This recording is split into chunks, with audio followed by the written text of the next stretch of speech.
பிஸ்மில்லாஹிர்ரஹ்மானிர்ரஹீம். அஸ்ஸலாமு அலைக்கும். எல்லோரும் நல்லா இருக்கீங்களா? அல்லாவுடைய அமர்தமாக இருங்க. நாங்கள் நல்லா இருக்கோம், நீங்கள் நல்லா இருங்க. நேற்று மசாலா கறி மசாலா கழுவி காய போட்டோம். 2 நாளைக்கு முன்னாடி கறி மசாலா கழுவி காய வச்சுருந்தோம். அரைச்சிட்டு வந்தாச்சு கறி மசாலா தூள்.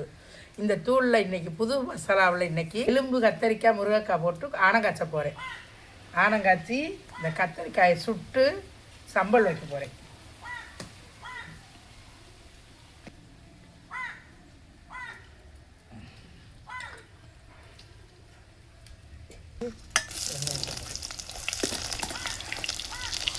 எலும்பரத்துக்கு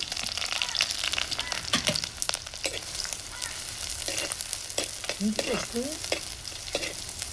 இஞ்சி பேஸ்ட்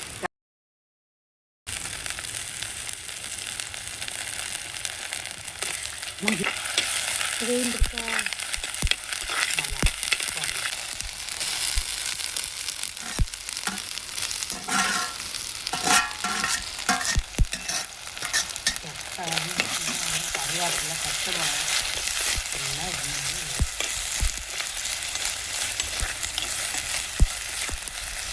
காய்ச்சி அதில் நம்ம எலும்புலாம் நல்லா வெந்திருக்கிறதுனால கத்திரிக்காய் ஒரு வகை வைக்கணும்.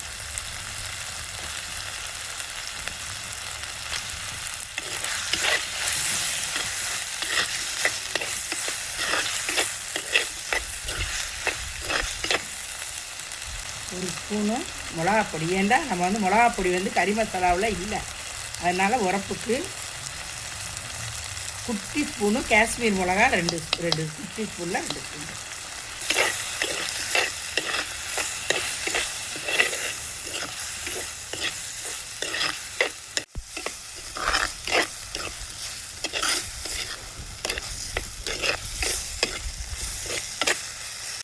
எலும்பு கத்திரிக்காய் எண்ணெயில் எல்லாம் நல்லா வெந்துருச்சு.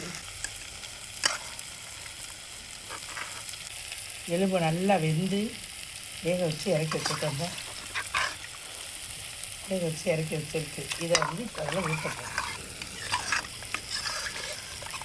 அதனால தான் எண்ணெய் இதுக்கு நம்ம கொஞ்சமாக வச்சுருக்கோம்.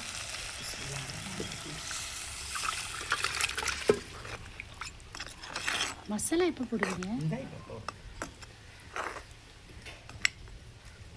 இப்போ சின்ன ஸ்பூன் தான் இருக்குது, அதில் ஒரு 3 ஸ்பூன் போடணும்.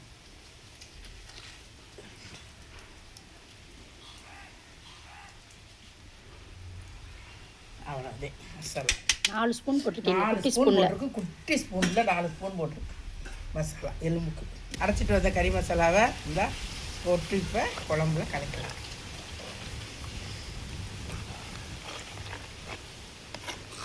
எலும்பு குழம்பு நல்லா வெந்துருச்சுன்னா கெட்டி ஆயிடும். அரைச்சி வச்சுட்டு முருங்கைக்காயும் போட்டுருக்கு.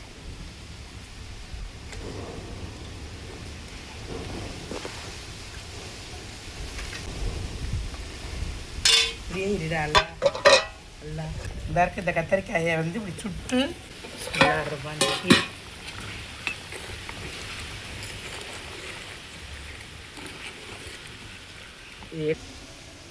மல்லியெல்லாம் போட்டாச்சு. போட்டுட்டு குழம்பை இன்னி அனலில் போட்டுற வேண்டியது. அந்த நேரம் தேங்காய் கொதிக்கிற வரைக்கும் 4-5 சின்ன வெங்காயத்தை பொடியாக நறுக்கி இதில் போட்டு தான் கத்தரிக்காய் சுட்டாச்சு. இதை இப்போ தொலியை உரிச்சிடணும்.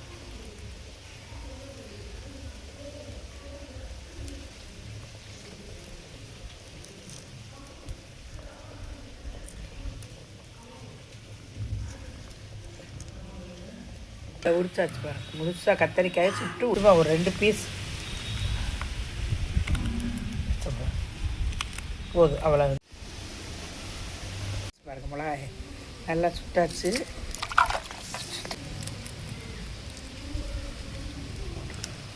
கொஞ்சம் சும்மா ஒத்தினோண்டு ஒரு இலந்த பழ அளவு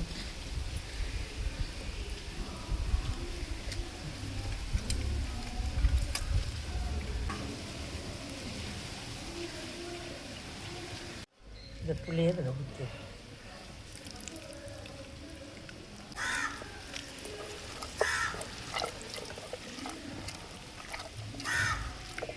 உப்பு கொஞ்சோண்டு உப்பு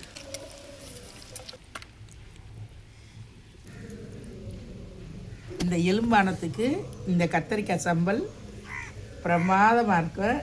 ட்ரை பண்ணி பாருங்கள்.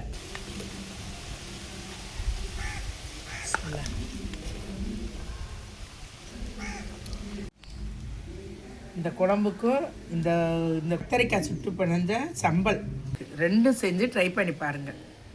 பிரமாதமாக இருக்குது. நாங்கள் பார்த்துட்டோம். ருசியாக இருக்குது, சுவையாக இருக்குது. நீங்கள் இதே மாதிரி செஞ்சு சாப்பிடுங்க. அஸ்ஸலாமு அலைக்கும்.